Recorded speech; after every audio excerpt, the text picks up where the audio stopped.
Our next reading is application of financial statement analysis. The first question, selected financial information gathered from Alpha Company and Omega Corporation is given as follows. We have been given revenue for the both companies, earning before interest, taxes, depreciation and amortization for both companies, quick assets, average fixed assets, current liabilities, interest expense. What exactly do we need? Which of the following statements is most accurate? So we will have to see every option. A, Omega uses its fixed assets more efficiently than Alpha. Okay. Fixed assets utilization. It means we are talking about the fixed assets turnover. How do we calculate the fixed assets turnover? Fixed assets turnover is equal to sales or revenue divided by your average fixed assets. So it's 1650 divided by 300,000. For Omega, it's going to be 1452 divided by 323. So it's going to be 1650 divided by 300,000.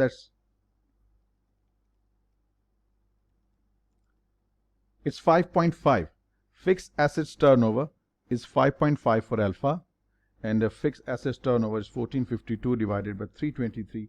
It's 4.49. 4.495. This is for Omega. So Omega uses its fixed assets more efficiently. No, Alpha does. Alpha makes better use of assets. For every $1 fixed assets, Alpha generates $5.5 worth of sales. So Alpha is doing better. Incorrect option. Omega has lower interest coverage than Alpha. Interest coverage ratio ideally should be calculated as earning before interest and tax upon interest expense. Since we do not have EBIT, we can use this earning before interest, taxes, depreciation and amortization called EBITDA. We can use this. EBITDA divided by the interest expense. So it's going to be EBITDA, it's given right here, 69,400 upon 44,000, 79,300 upon 58,100. So 69,400 upon 44,000, that gives you 1.577, and then 79,300 divided by 58,100, it gives you 1.364. Omega has lower interest coverage than Alpha. Yes, Omega has lower interest coverage than Alpha. That is the right answer. We must try the last one as well. We know B is the right answer. Alpha has a higher operating profit margin than Omega. We cannot calculate operating profit. We just have this earning before interest, taxes, depreciation and amortization. Considering it as our operating expenses, profit after the operating expenses. So considering this as a percentage of sales, 69,400 divided by 165,000 gives you 4.2%. For Omega, it is 79,300 divided by 1452,000. It's 5.46. So these are the operating profit or EBITDA percentages. Alpha has a higher operating percentage. Wrong. Omega has the higher. So it means the best option, the correct option is your option B, and option B it is. Next, when assessing credit risk, which of the following ratios would best measure a firm's tolerance for additional debt? Mind the word, tolerance for additional debt. Can we take on more debt? How much more debt can we absorb? And the firm's operational efficiency. These are the two measures we are interested in. Tolerance for additional debt, we have three ratios to consider. The first one, retained cash flows, that is cash flow less dividends divided by debt. Cash flow less dividends divided by the total debt. How much cash our operations generate adjusted for dividends? What size of cash we generate after dividends as a fraction of the total assets used in the firm? That can give you the idea how much debt you can tolerate. The higher the percentage, higher the fraction, more debt we can tolerate. So yes, this is the right measure for tolerance for leverage. That's the right measure. So it means C. But let's see the other options. Current assets divided by current liabilities. It's the measure of liquidity. Current assets upon current liabilities, quick assets upon current liabilities, cash assets, marketable securities and cash upon current liabilities. They are all liquidity measures. We are not interested in liquidity. We are interested in operational efficiency. When we say operational efficiency, we mean the return on assets, earning margins, gross margins, net margins. So earning before interest, taxes, depreciation and amortization divided by revenue. That is EBITDA percentage expressed as a percentage of sales. Yes, that's an operational efficiency. That makes C to be the correct option, and C it has to be. C it is. Next, a firm recognizes goodwill impairment in its most recent financial statement. Reducing goodwill from 50 to 40. Goodwill has been reduced from 50 to 40. We have debited the charge as an impairment loss and credited the goodwill in the consolidated set of financial statements. How should an analyst most appropriately adjust this financial statement for goodwill when calculating financial ratios? The recommended approach is to exclude goodwill for the purpose of financial ratios because it's an intangible asset. It has a valuation issue. So we have to exclude goodwill from our computations, and for that purpose, what adjustment do we need in the financial ratios? Decrease earnings but make no adjustment for assets. Actually, what we do for intangibles, we make adjustments in our assets by removing intangible assets from the total assets. So what we do in the denominator, remove intangibles, in this case goodwill. Add back any amortization, add back any impairment back to the earnings. Right? If you are removing intangible from your books, there is absolutely no way that you can keep the impairment or the amortization in earnings. They have to be reversed. So it means if there is any amortization for intangible or any goodwill impairment, it must be added back. So impairment must be added back and the whole of the goodwill must be removed from the assets. So that's what you will do. Decrease earnings? No. Earnings must be increased by the impairment loss. But make no adjustment to assets. Assets must be reduced as well with the value of goodwill. Make no adjustments to assets? No. Decrease assets. Intangibles must be removed and earnings must be adjusted for the impairment loss or the any amortization loss on the intangible. Hence, D, make a C is the correct option, and C it is. Next, Comet Corporation is a capital-intensive growing firm. Capital-intensive means it employs more machinery, less labor. Comet Corporation is a capital-intensive growing firm. Comet operates in an inflationary environment, means the price levels in this environment, in this economy is growing, and its inventory quantities are stable. It's a wonderful question. Which of the following accounting methods will cause Comet to report a lower price to book ratio, all else equal? First of all, what is price to book ratio? The word used here, price to book, suggests its market price per share upon book value per share. Market price per share makes sense. It's what's the current market price of the stock. What about the book value per share? Book value per share is equal to equity, common equity, mind you, upon number of shares. All right. So how does your market price per share or book value per share is affected by your inventory method when the prices are rising, and depreciation method? All things occurring simultaneously, and that's the magic of CFA. Multiple influences and all have to be considered simultaneously. So you need a bigger brain, most faster processor, quick understanding of the given information, quick response, speed and accuracy, and that can only be obtained through regular practice. So MPS upon book value per share, that is equity upon number of shares. All right. Now we need, since this is not in our control, market price is not in our control, number of shares not in our control, our operations, our results can influence equity.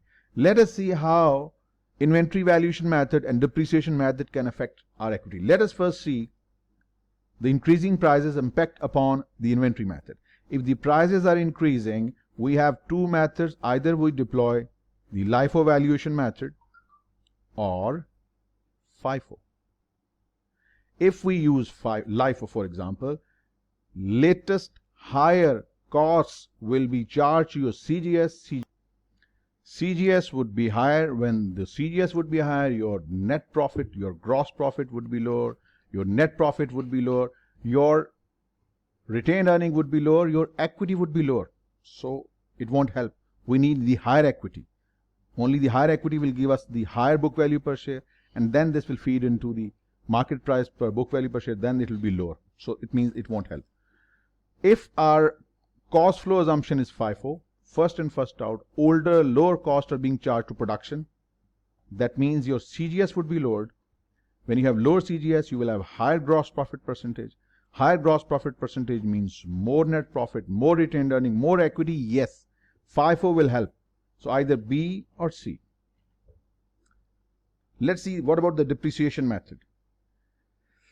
If we charge accelerated depreciation, depreciation charge would be higher. Higher depreciation means lower net profit. Lower net income means lower retained earning, lower equity. It won't help. No help. Accelerated depreciation method won't help. Means that has to be C. Let's see. Straight line depreciation will charge lower depreciation.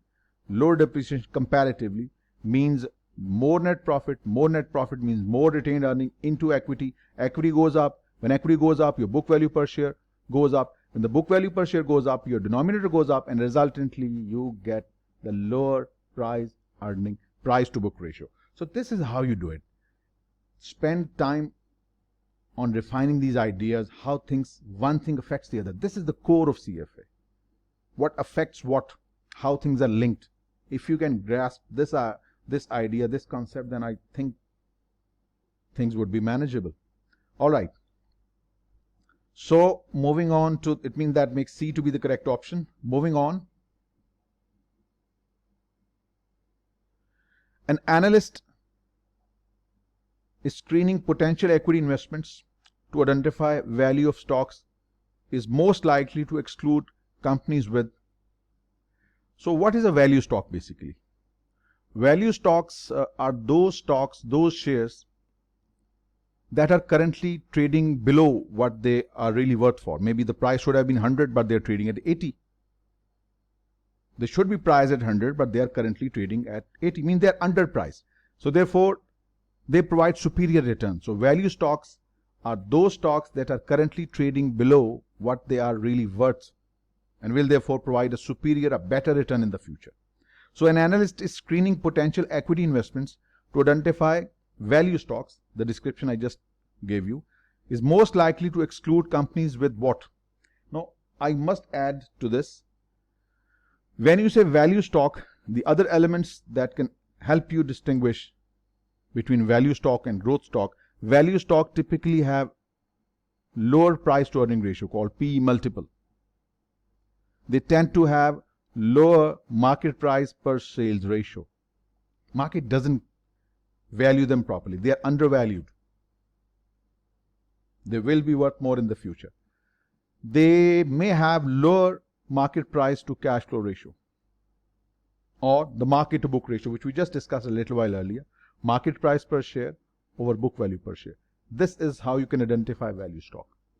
So an analyst is screening potential equity investments to identify value stock is most likely to exclude companies with what? Since one of the features is lower price earning ratio, PE multiple, look at this. Since the share is underpriced, it is giving you high dividend payout ratio. Yes, it does have low earning growth rates. Compare the value stock with growth stock.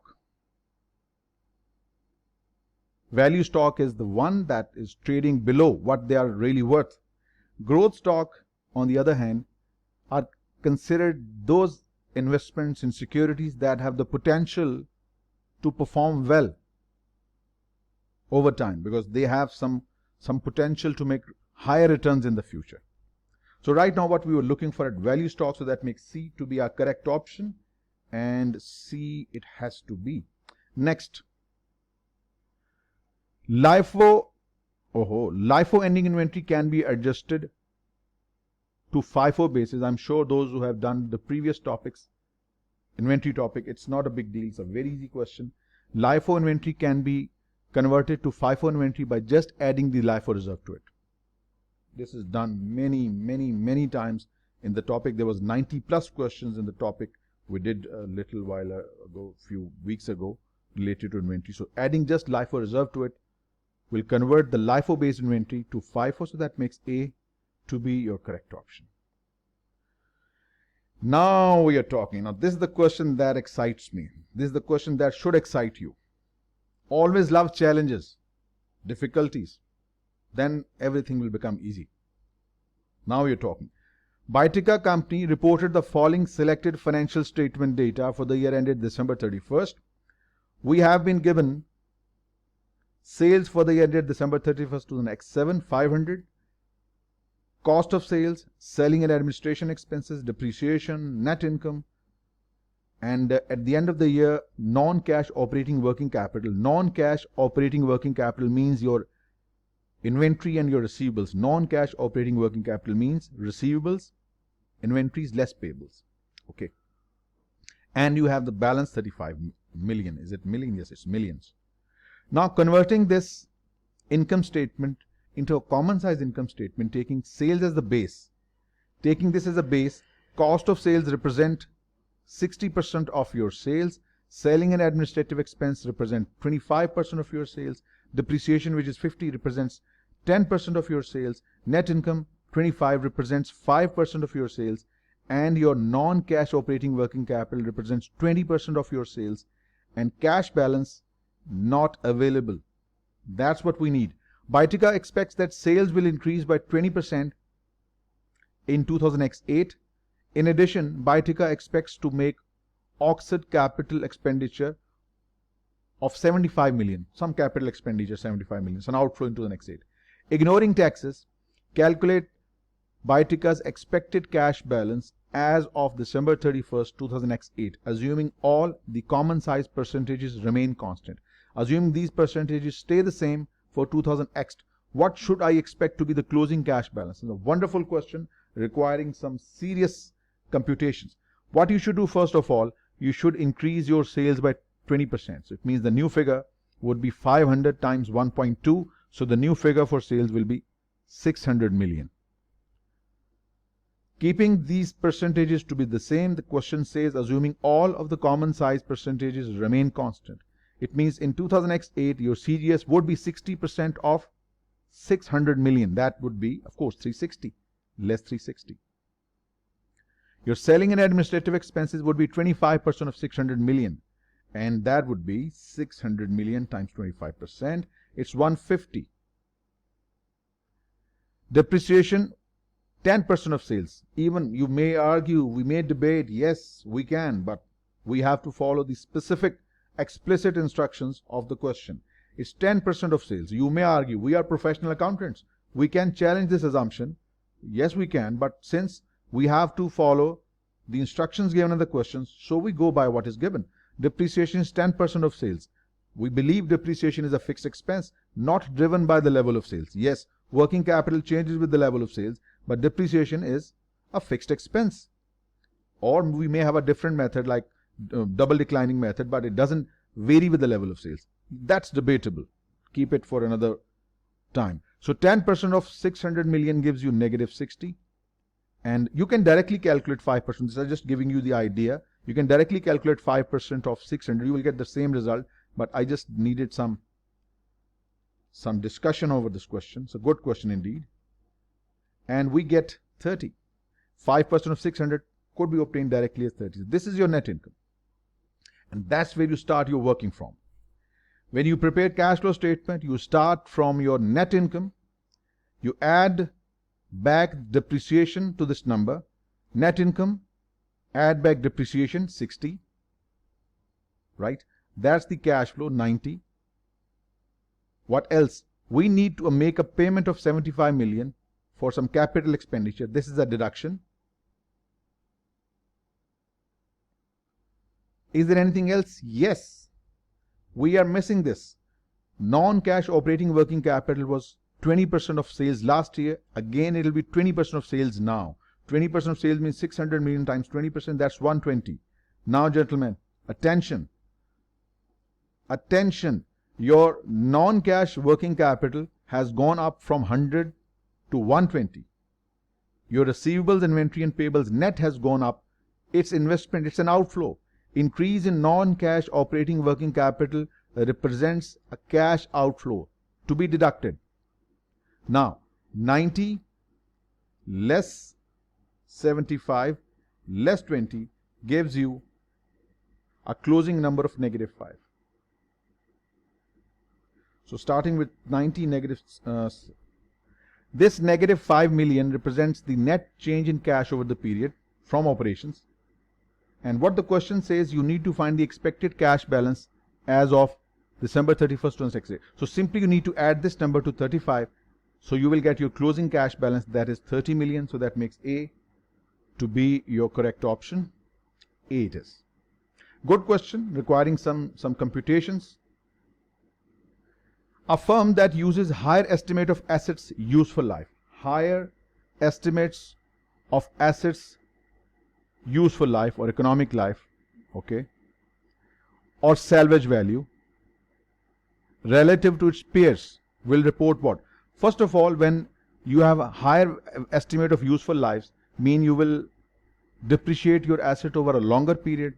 When you depreciate your assets over a longer period, your depreciation charge will be lower than your peers, your competitors. Resultantly, your net profit would be higher. That's the first conclusion. What about the salvage value?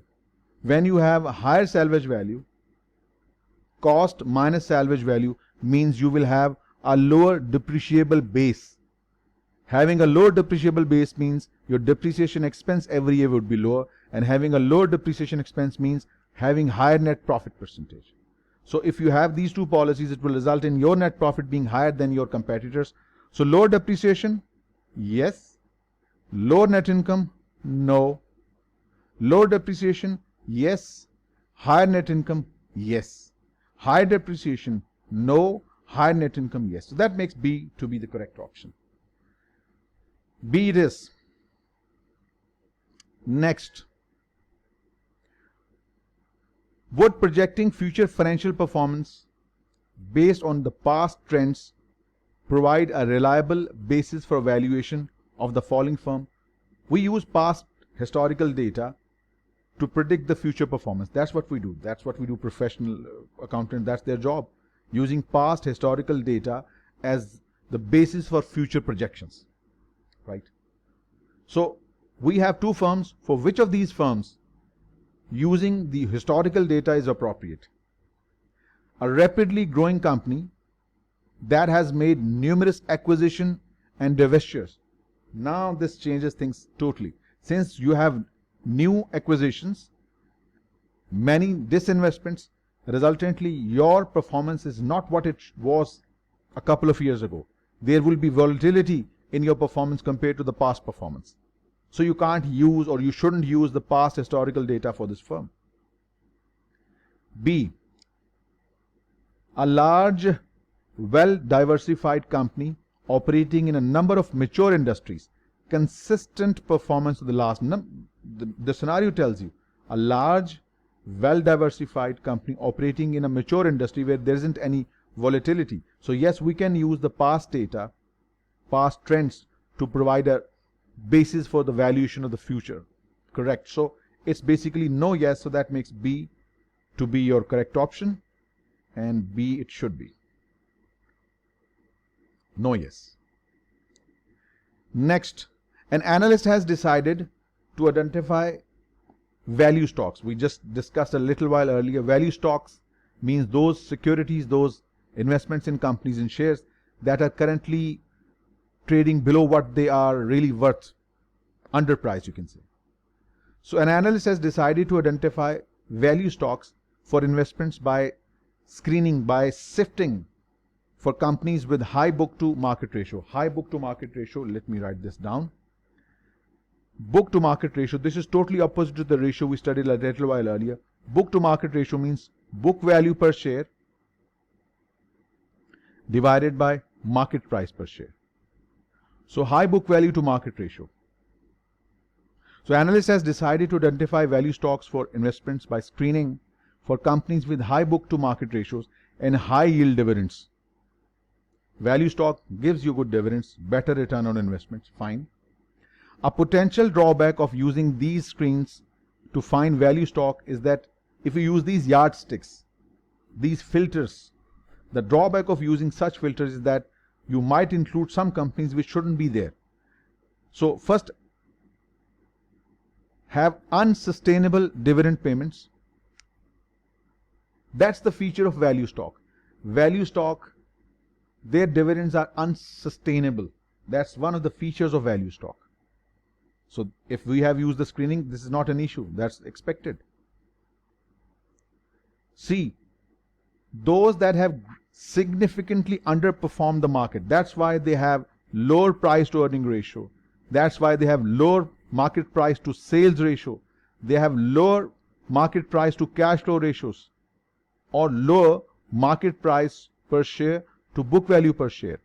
Yes, market price per share, book value per share is lower. Conversely speaking, if you take a reciprocal, book value per share on the numerator, market price per share denominator, the arrow will reverse too, and that's exactly we were looking.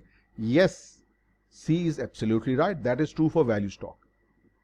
The problem is that we might end up selecting a company that may be involved in some business that is highly specific, highly concentrated in a specific part of the economy, like banking institutions or financial services companies, brokerages,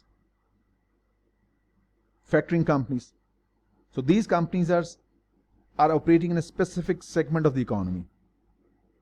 So there is more volatility. So the problem is that if you use these screenings, we might select such a company that might be concentrated in a specific industry. We don't want that. For us, a better yardstick or better performance measure for companies is companies to be large, well diversified, not just operating in a particular market niche, not operating in a particular segment. We need well diversified, large companies operating in a number of mature industries. That makes a sound investment. But in this case, here, be concentrated in specific industries. That increases the risk for such investments. Right? A screen for firm with high dividend yields, high book value, that's the feature of value stock. It could result in selecting those companies, those investments involving financial services companies, and add a significant element of industry risk.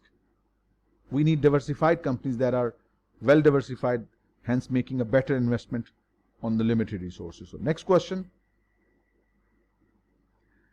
Other things equal, which of the following firm characteristics are most likely to be viewed favorably by credit rating agencies? That will further explain the question we did previously. Credit rating agencies which will favor which type of companies? Large, yes. Diverse product portfolio, yes. Concentrated in geographical regions, no. That's the reason we rejected this previous company. Concentrated in specific industries, no. We need diversified. That's the reason we rejected option A. Large, yes. Diverse product line, yes. Many geographical regions, yes. Small size, no. Focus product lines, no. That increases risk. Small size increases risk. Focus product increases risk. Concentrated geographical regions increases risk. So that makes the best combination would be B. B it is. Next, the price to tangible book value ratio subtracts what components from the equity? The price to tangible book value ratio, that is market price per share divided by tangible book value of assets. That excludes intangible assets like goodwill, patents, licenses, franchises, etc. So why do we need that? The price to tangible book value ratio subtracts what components from equity? Goodwill and property, plant and equipment, Property, plant and equipment is tangible. We are talking about the intangible assets. Yes, goodwill and intangible assets. The question that needs to be asked, why do we need to remove these intangible assets? The reason is that intangible assets have valuation issues. Intangible assets have valuation issues. Their valuation is hard to determine, like patents, like goodwill. Goodwill on acquisition is of course the paid price, but other intangibles other than goodwill, patents, copyrights, their valuation is difficult. That's why in order to remove uncertainty, we remove these asset base from our overall assets on the balance sheet. So market price per share over tangible book value of the assets. That's why we'll need to remove goodwill and intangible assets. B is the right answer. Next, National Scooter Company and the Continental Chopper Company are motorcycle manufacturing companies. Okay, let's take the highlighter. National Scooter Company and Continental Chopper Company. Both are motorcycle manufacturing companies. National's target market includes consumers that are switching to motorcycles because of high cost of operating automobiles. Those consumers who are switching from automobiles to motorcycle. And they compete on price. They compete on price, competitive market with other manufacturers. The average age of National customers is 24. Right? Continental Choppers. Continental manufactures premium motorcycles. Premium means expensive. Harley Davidson, BMW. So Continental manufactures premium motorcycles and aftermarket accessories and competes on the basis of quality and innovative design. So don't expect this to be a low price item. The price would definitely be higher, unlike the product of National Scooter Company. Continental is in the third year of 5-year project to develop a customized hybrid motorcycle. Customized. Since the product is customized, it will be definitely highly priced. Compare the price of BRV, that's 3.5 million in Pakistan right now, with Bentley.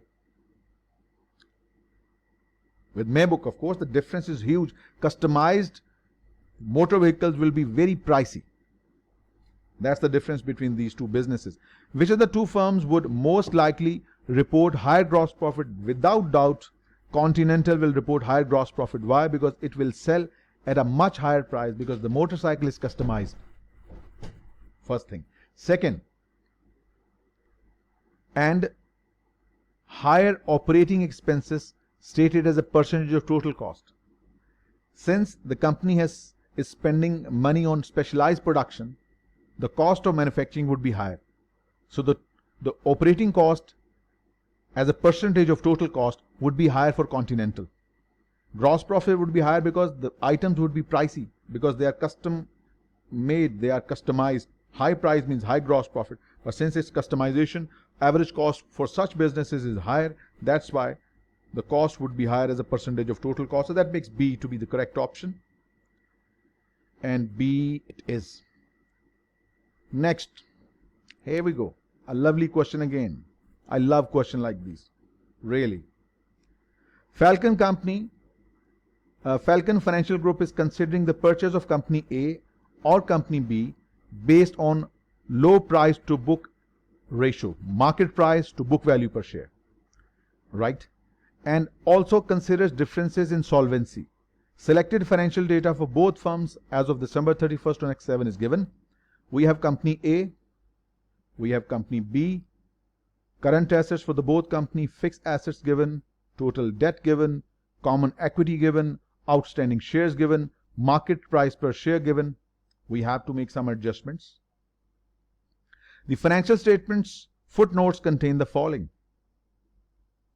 What exactly do we need? To make the firm's financials ratios comparability, calculate the adjusted price to book ratio. Price to book ratio is market price per share, book value per share.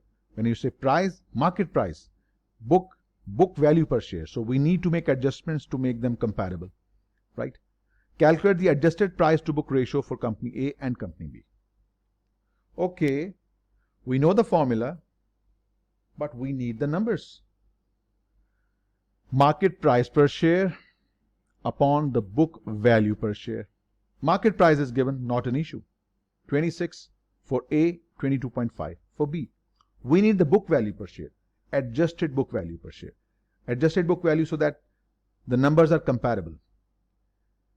Company A values its inventory using the first in first out basis, and Company B inventory is based on the last in first out method. Since the valuation of inventory method is different, we have to convert LIFO into FIFO. That is more manageable. Converting FIFO into LIFO is difficult because we don't have the given data. Yes, from LIFO to FIFO we can convert. So Company B's inventory is based upon last in first out method.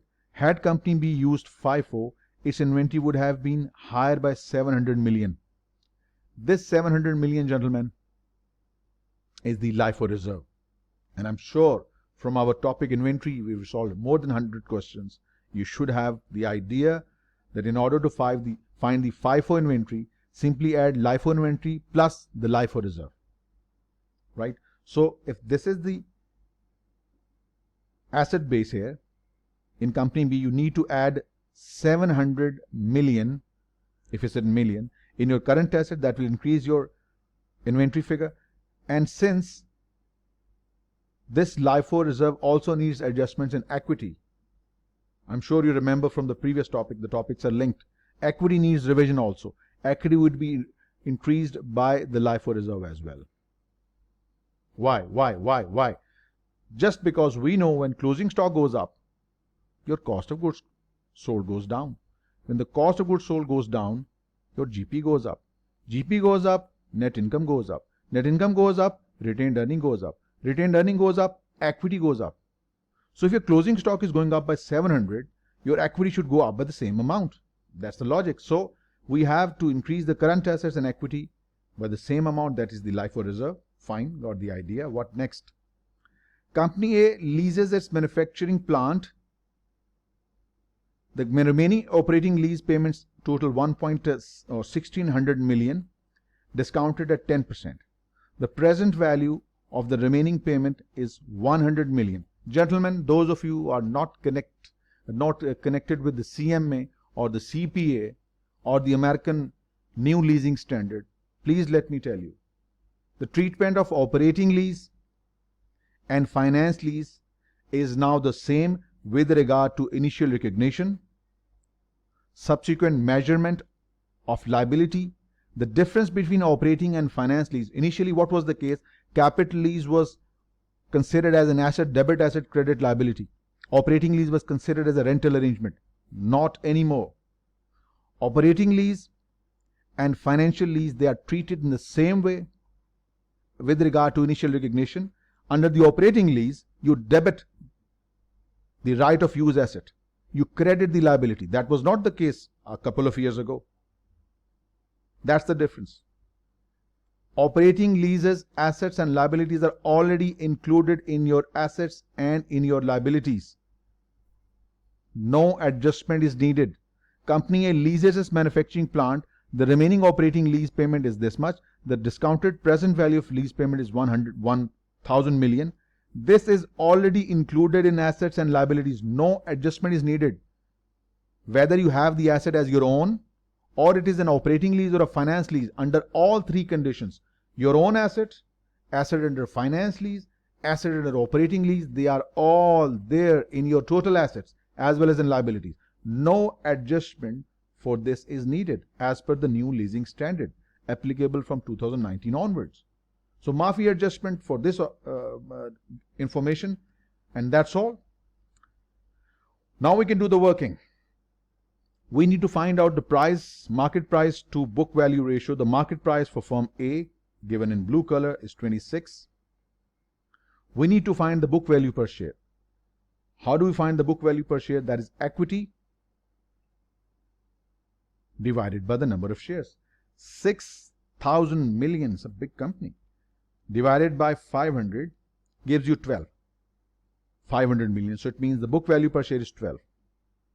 For this company, the market price is 22.5 and book value per share needs to be calculated. The equity for this company is 7,500 plus 700 divided by 750 million shares that are outstanding. So 7,500 plus 700 divided by 750 gives you 10.933. Making this as the denominator now will give you what you need. 26 divided by 12 gives you 2.166, which is either B or C, and 22.5 upon 10.933 gives you 2.057. 2.057, approximately 2.06. So that makes B to be the correct combination of numbers. So that makes B to be the correct option. Question number 15. To adjust, you need to have the basis, of course, basic knowledge is there. You need some good notes, but that should be 10 to 20% of your effort. Let's say 30%. 20 to 30% reading, good understanding, but eventually the more time that you should spend on doing questions. Okay, to adjust for operating leases before calculating financial statement ratios, what value should an analyst add to the firm's liability? Operating leases and finance lease, they are treated in the same way. You report the same asset under both method. You report the same liability under the both method. Right? So if you need to make adjustment for operating leases, you will have to add the present value of the future operating lease payments, because lease liability, whether under the operating lease or a finance lease, has to be reported on the balance sheet as per the new leasing standard. C, we just discussed a little while earlier. Among companies in a peer group for analysis, peer group means you compare your company with your competitors, X company versus Y versus Z versus industrial average. So among companies in a peer group for analysis, which of the following accounting differences would make the estimated useful life of property, plant and equipment appear to be lower if an analyst does not adjust for them? The point to be noted, your net book value would be lower in which of these situations? Net book value would be lower for your company. Okay. Higher estimated salvage values. If you have higher estimated salvage values, means you will have lower depreciable base. Having a lower depreciable base means your depreciation charge would be lower, because depreciation is based upon depreciable base that we need to depreciate. So your depreciation expense would be lower. When depreciation expense would be lower, your cost minus accumulated depreciation, net book value would be higher. We are looking for a situation where your net book value would be lower. So that's not the right option. US GAAP cost model. If peer companies use IFRS cost model, US GAAP allows only the cost model. Under the IFRS, you have either the cost model or the fair value model. You can adopt any model you want to. So if you have used cost model in the US GAAP, which is the only option, and you have selected the IFRS cost model, since both the bases are the same, you are comparing like versus like, so there is no understatement or overstatement of book values. So this is clearly not the right option. Accelerated depreciation. If peers companies use straight line depreciation, so your depreciation charge would be higher, resulting in the lower net book values compared to your competitors who are using straight line depreciation, which will be lower, resultantly their net book value would be higher. So that makes C to be the correct option, and C it is. I love it. Every time I will love it. Every time I see a question like this, I would love it. Challenge yourself. Sterling Company is a startup technology firm that has been experiencing supernormal growth over the past 2 years. Selected common size financial information is given. 2007 common size financial statements, income statement is given 100, 60, 25, 10, 5, 20. This is again same non-cash operating working capital, and that is of course the net of your receivables, inventory less payables. Forecast for the 2008 common size income statement is different in percentages terms. Okay. What else? We need to relocate the pointer so as to make sure that our information is clearly readable. For the year ended 2007, Sterling reported sales of 20 million. This was the sale in 2007. Sterling expects the sales will increase by 50% in 2008. Ignoring income taxes, what is Sterling's forecast operating cash flows for the year ended 2008, and is this forecast likely to be as reliable as forecast for a large, well-diversified firm operating in a mature industry? That's the second part. Let us first do the computational aspect, and then we will discuss the maturity or immaturity later. So, converting this common size percentages into the actual dollar numbers, 60% of 20 million is 12 million negative. 25% of 20 million will give you 5 million negative. Depreciation, 10% of 20 million, that is 2 million. And 5% of 20, that is of course 1 million. Your non-cash working capital is 20% of your sales, of course that's 4 million. Now, what do we expect now? Our sales in 2008 would be 50% higher.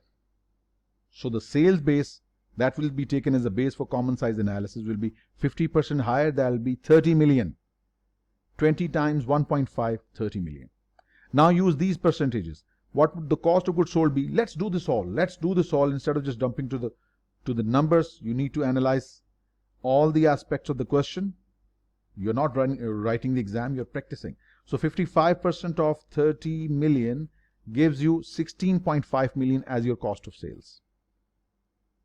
Your selling and administration expenses, 20%, that will be 6 million. Depreciation, 10%, that will be 3 million. So 30 less 16.5 less 6 less 3 gives you 4.5. Okay, that's your net income. One more thing. Your non-cash operating working capital is 25% of sales, that is 30 times 0.25 gives you 7.5. Now the important point to note is that your non-cash operating working capital was 4 million last year. It is expected to be 7.5 million in 2008, meaning thereby there is an investment in non-cash operating working capital of 2.5 million. Is it 7.5 less 4?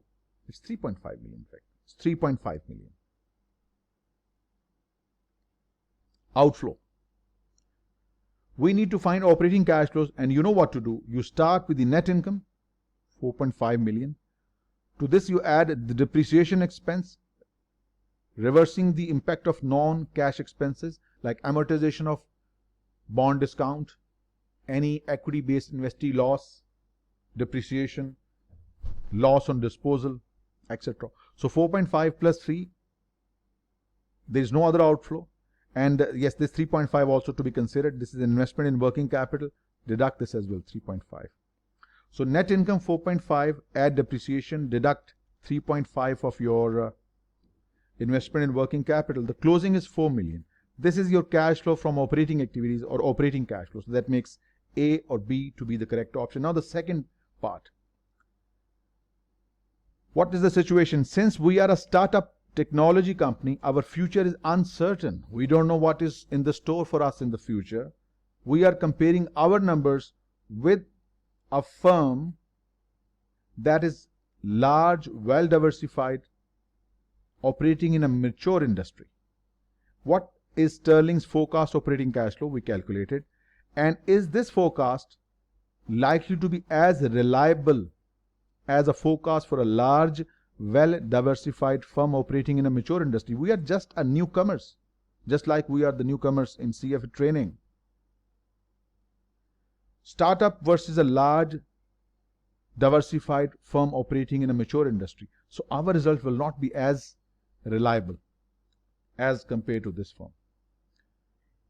They will not be as reliable as this. So it means it has to be no. 4 million and no. So that makes A to be our correct option, and A it is. Should we or should we not? We should. Portsmouth Industry has stated that in the market for their medical imaging product, their strategy is to grow their market share in the premium segment. Premium segment means high price. The premium segment where you can charge higher prices. Higher prices correspondingly will result in higher margins, higher net profit. So you are trying to enter the premium segment of the industry by leveraging their research and development capabilities to produce machines with greater resolution for the most challenging cases of spinal degeneration. Spinal degeneration is you are trying to manufacture a machine that takes imaging of spine to identify some spinal problems, some dislocation of discs, etc. So it's a premium product, will sell at a higher price, and you have a lot of research and development to back your product. So an analyst examining their financials for the subsequent periods would most likely conclude that they are successfully pursuing this strategy if she finds, first of all, what we have identified in this question is that you are about to produce a product for focus for the premium segment. So your selling price would be higher. This higher selling price will feed into a larger gross profit, meaning thereby you will have a comparatively higher gross profit percentage. But look at this, under the US GAAP, research as well as development, both costs must be expensed. But under the IFRS, research is expensed, development cost can be capitalized if 6 conditions are met, and we don't discuss these now. We discuss this in long-lived assets. So that's the difference. We are studying the US qualification. Under the US GAAP, research as well as development, both costs are expensed, the whole of it, into the income statement as operating expenses. Resultantly, your gross profit would be higher. So since we are going to produce a premium product which will be sold at a higher price, resultantly we will have a higher gross profit percentage. And since we have to deploy a large research and development, or we may have incurred this amount, it will be charged as an expenses. So operating expenses would be lower. What we are looking for. An analyst examining their financials for subsequent periods would most likely conclude that they are successfully pursuing this strategy if she finds increasing research and development expenses and decreasing operating profit margins. If you are selling at a premium pricing, we believe R&D would go up. Yes, but why lower operating profit margins? Premium product will sell at a higher price. Wrong. B, an increase in gross profit margins because of premium pricing.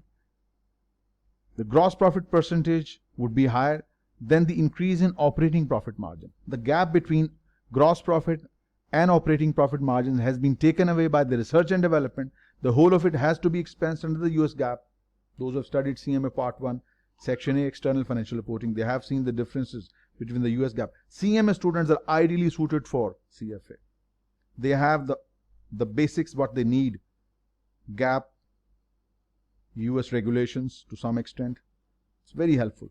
So you know that research and development, the whole of it is expensed. Resultantly, the gap between gross profit and operating profit, gap, the difference, will be lowered. So your gross profit margins would be higher than your operating margins. The gap was caused because of the expensing of research and development. So that makes B to be the correct option. Why not C?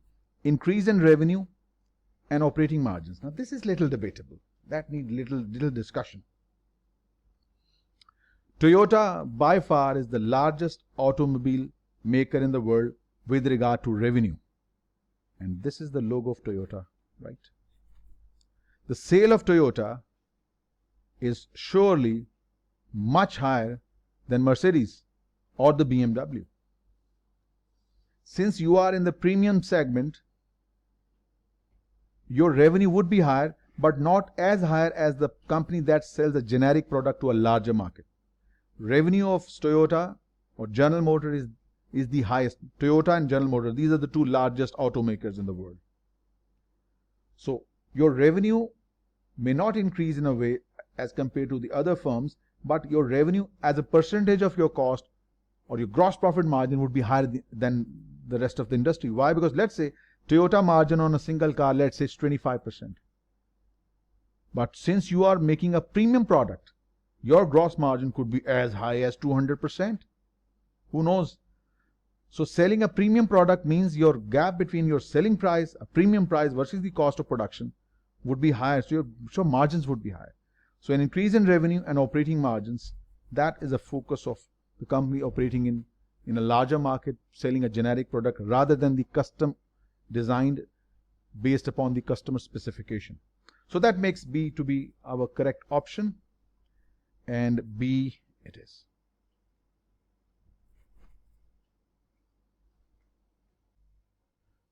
Okay, next question is question number 19.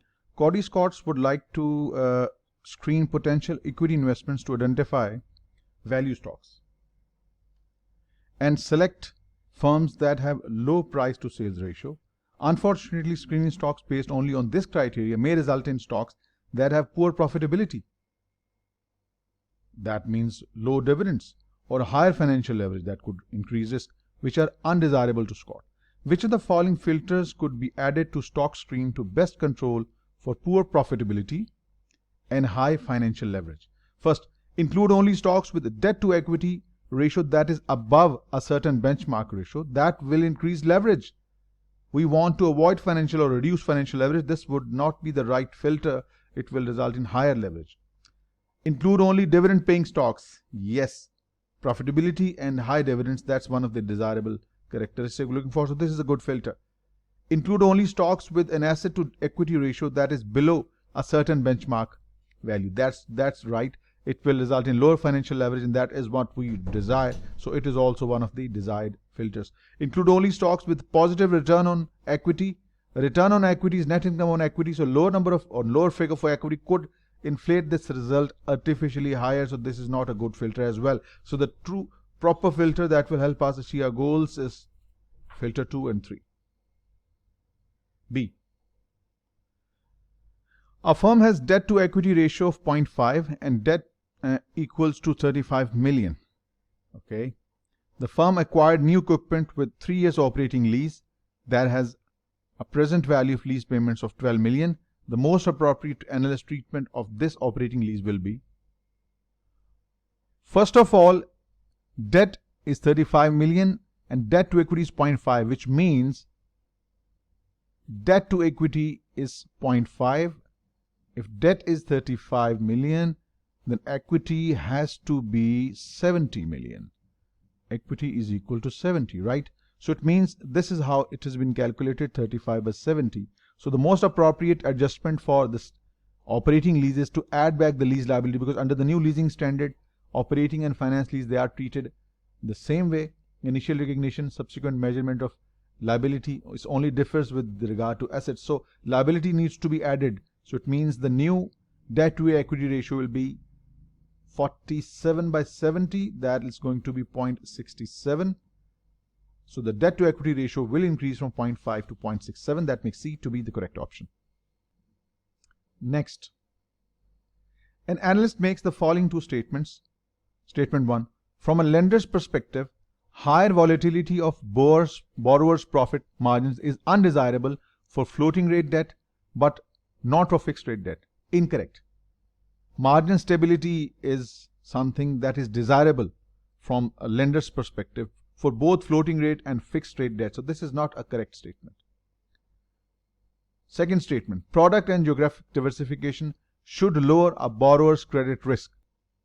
Yes, it's a correct statement, because borrower is less sensitive to adverse events and conditions because he has diversified his products and geographic diversification. So this is a correct statement.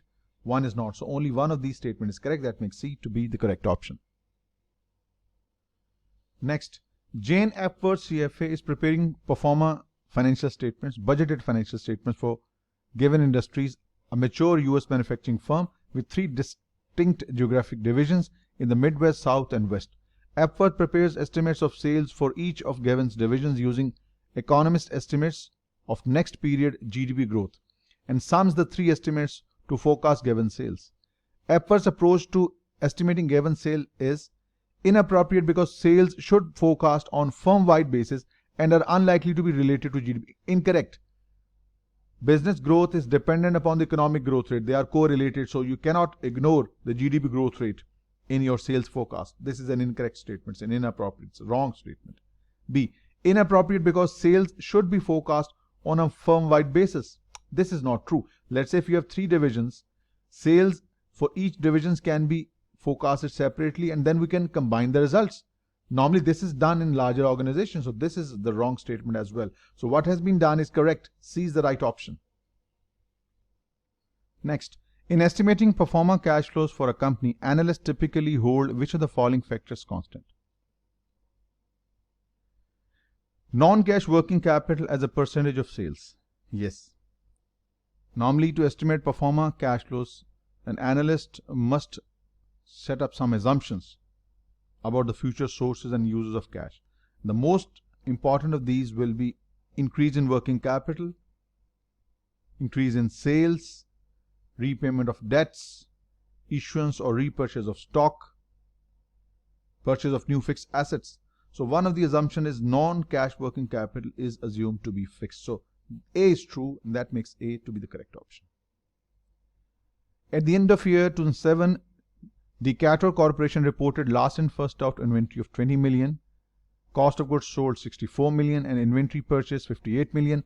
If the LIFO reserve was 6 million at the end of the year and 16 million at the end of 2007, 6 million at the end of 2006 and 16 million at the end of 2007. Compute first in first out inventory at the end of 2007 and FIFO COGS. FIFO inventory is equal to LIFO inventory, that is given as 20. To this add the closing LIFO reserve, which is 16. For FIFO CGS, you need to take the LIFO CGS, which is given as 64, and to this you simply deduct the increase in LIFO reserve. That's going to be 16 minus 6, and it's going to be 64 minus 10, that is 54. So it's going to be A 36 FIFO inventory and 54 FIFO CGS. That makes A to be the correct option. Next, Patch Grove Nursery uses LIFO inventory accounting method. Maria Huff, president, wants to determine the financial statement impact of changing to FIFO accounting method. Selected company information is as follows. We have been given year-end inventory under LIFO, LIFO reserve, change in LIFO reserve, LIFO cost of goods sold, after-tax income, and tax rate. Under FIFO, the nursery ending inventory and after-tax profit for the year would be. So, FIFO ending inventory is simply equal to LIFO inventory plus the closing LIFO reserve, that is 4,000. So it's going to be 22 plus 4,000, so it's 26. So either B or C. But to calculate FIFO after-tax profit, take LIFO after-tax profit, that is 2,000. To this, add change in LIFO reserve, that is 1,000. Multiply it with 1 minus tax rate. So it's going to be 2,000 plus 600. So it's going to be 2,600. So that makes C to be the correct option, and C it is. Next, for 2007, Morris Company had 73 days of inventory on hand. Morris would like to decrease its days of inventory on hand to 50, from 73 to 50. Morris cost of goods sold for 2007 was 100 million. Morris expects cost of goods sold to be 124.1 million in 2008. Assuming 365 days a year, compute the impact on Morris operating cash flow of the change in average inventory for 2008. First of all, we know the formula. Inventory turnover days is equal to your average inventory upon CGS multiplied by 365. That's what we are required to use. If you rearrange the formula in order to calculate the average inventory, so average inventory will be equal to inventory turnover in days multiplied by CGS and divided by 365. Now, let us do it for 2007 and 2008. For 2007, inventory turnover is 73. CGS is 100 divided by 365. So the average inventory last year was 20 million. What will be the case now? Inventory turnover is going to be 50 multiplied by CGS, that is 124.1 million divided by 365, 17 million. So compute the impact on Morris operating cash flow of the change in average inventory. Average inventory change is going to be from 20 to 17. So 3 million reduction in inventory means release of cash. So 3 million source of cash. That makes C to be the correct option. And that completes your application of financial statement analysis.